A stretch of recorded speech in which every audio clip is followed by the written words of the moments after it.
আসসালামু আলাইকুম রহমতুল্লাহ।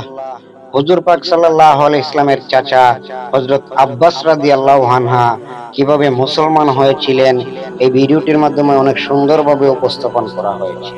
তাই ভিউয়ার্স, আপনারা সকলেই এই ভিডিওটি শেষ পর্যন্ত দেখতে থাকুন। বিসমিল্লাহির রহমানির রহিম।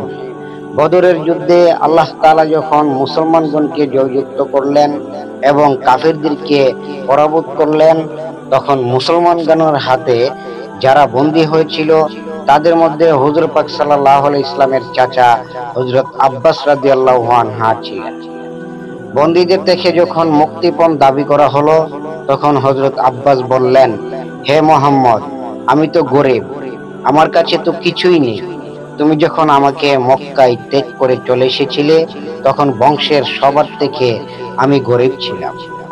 হুজুর সাল্লাল্লাহু আলাইহি ইসলাম ফরমালেন, তা ঠিক, তবে আপনি যখন কাফিরদের সাথে বদরের যুদ্ধে আসার সমস্ত করলেন, তখন আপনি চাচি উম্মে ফজলকে গোপনভাবে যে স্বর্ণের পাতগুলো দিয়ে এসেছেন, সেটা গোপন করেছেন কেন?